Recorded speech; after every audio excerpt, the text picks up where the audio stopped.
This conference will now be recorded.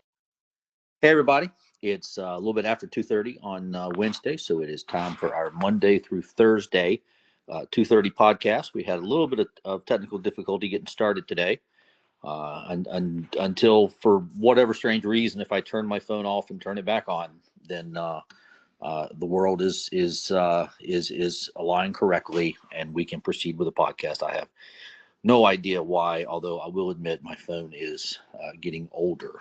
I am convinced they build in obsolescence so that you're compelled to go out and get a new phone. But I use an OtterBox, which just makes the phone indestructible. So my phone's in fantastic condition because it never comes out of its OtterBox. If you've never used an OtterBox, I mean, you can run over your phone with a car. But anyway, people are not here to hear a podcast about OtterBoxes and old iPhones. They're here to hear about the science behind the opioids and what really happened in this opioid crisis. By the way, making great progress. Great progress on getting the book written. It's coming along well. If you've got any ideas, suggestions, what you want to hear in the book, send them to me. I'll make sure we try to get it in the book. Yeah, we're on a roll here. My goal is to have the book ready for at least for ebook publication by the end of July, and I think we're going to make it, and possibly even paper publication in that time frame. So making great progress. For those of you who listened to yesterday's podcast, I promised we'd talk a little bit about the headwinds, the DEA fraud. I'm putting this in the book, and it's hard to know where to put this. Um, it's difficult because we don't really know why this happened, and I can't go into details in the book and explain why this happened, but it did happen. Okay, it did happen, and what you're looking at on the screen right now is the letter that I wrote to Inspector General Michael Horowitz, who did absolutely nothing. I will take this up with Attorney General Bondi. Well, actually, I'll take that back. He didn't do nothing. He referred the issue back to the DEA. We reported DEA fraud. He referred the issue back to the DEA. So you can imagine how effective that was.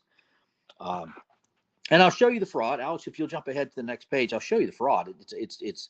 It's pretty obvious what they did, and it's just fraud. Okay, jump ahead one more page, and what they did was they posed undercover, and they came and got prescriptions from us. Okay, and we just won't go over 60 tablets a month. We just won't do it. I think diversion begins at with the 61st tablet, and I'm not gonna get caught up in diversion. So we just won't go over 60 tablets a month. Okay, but they came 3 separate times, got 60 tablets, and then claimed they put 120 tablets into the evidence room. Now, what you're looking at here is something you've never seen before. This is a DEA 6 form. This is their actual forms they use internally. It's very interesting that we have these. Okay, you're actually looking at the DEA investigative forms. It's very interesting that we have these in our possession. Isn't that interesting? They didn't anticipate this. Nobody expected us to get these. Okay, and nobody expected this fraud to hit the light of day.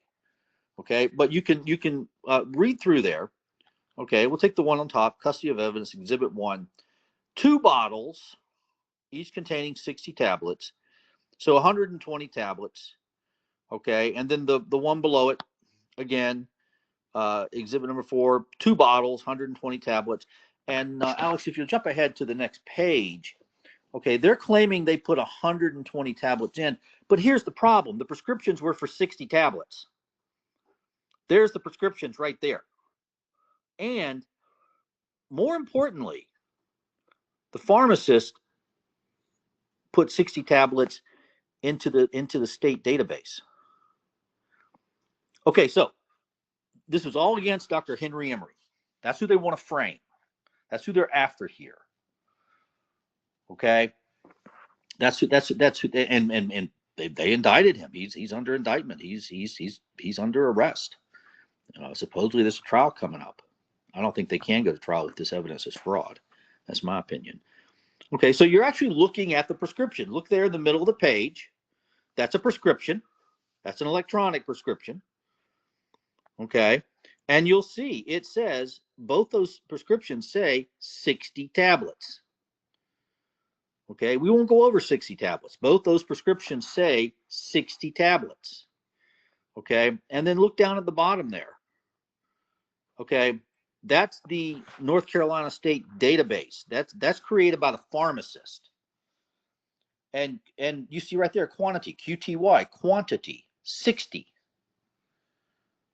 Okay, so the prescription says 60.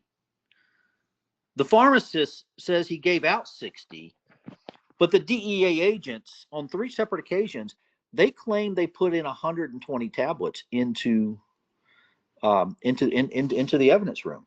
So if you go back and read my letter now, so we don't need to go back, but if you go back and read the letter, you can hit pause and blow up the screen. You can read it. What I'm begging the Inspector General to do is to secure the evidence. Okay, if indeed they put 120 tablets in the evidence room, where did the other 20 tablets come? Where did the other 60 tablets come from? Okay, so there's the fraud. Okay, now Alex, if you'll jump ahead to the next page, because the question is, why would they do this fraud? And this is multiple DEA agents. There are multiple agents involved on this. Okay, jump ahead one more. Jump ahead one more. One more. This is all just the 120. And let me see where I am here. Yeah, one more. One more. All right, here's why they did this. Okay, there's a thing called a U.S. sentencing guidelines. Okay, they wanted to frame Dr. Emery, and he hadn't done anything wrong, so they had to create fraud. And so if you look very closely at the U.S. sentencing guidelines here, okay, and again, this is the actual DEA document. Okay, this is the actual document. Okay, and as you can see, they used the number 120. Okay, they based the sentencing guidelines on the number of tablets. And so they wanted that number to be as big as it could possibly be, and they have no problem using fraud to inflate that number. Okay, and that's exactly what they did here. Why did they use the number 120? Okay, why didn't they use the number 60? Because they wanted to commit fraud so that they could make the U.S. sentencing guidelines big enough to attract the attention of a prosecutor. It's called fraud. That's exactly what they did here. Okay, and you're looking at the actual documents. The DEA created these documents. Okay, now the prescriptions, the prescriptions are ours, and the state database that's North Carolina's, but this is the actual DEA document created by the DEA. Okay, and this is fraud just as clear as day. There's no doubt about it. There's absolutely no doubt about it. The question, though, isn't, did fraud occur? I mean, that's you're looking at it. It doesn't get any clearer than this. The question is why? Multiple agents, why? Who benefited? That's the question. Why? Okay, now in the book, I'll be talking quite a bit about the fact that my personal belief is that the one who benefited is China. Okay, because they're getting a poison into our country, and it's poisoning our gene pool, our DNA pool, and that poisoning is inherited generation after generation after generation. So they're getting their they're getting what they're after. They want to hurt us as a country, and what they're doing is they're poisoning our gene pool. Now, how the DEA is involved in helping China, I don't know that one.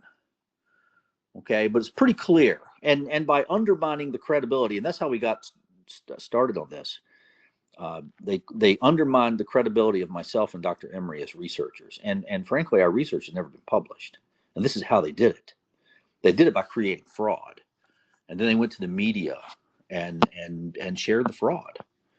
You know, having him arrested, having Dr. Emery arrested, made it very difficult, actually impossible so far, for us to get our science published, and that aged China. So we'll hold here a little long today. We'll pick up on this tomorrow. As always, like and subscribe to us. Post this on your social media, everybody else's social media. Let's get the word out there. Everybody stay safe, and we'll see you tomorrow at 2:30. Bye-bye.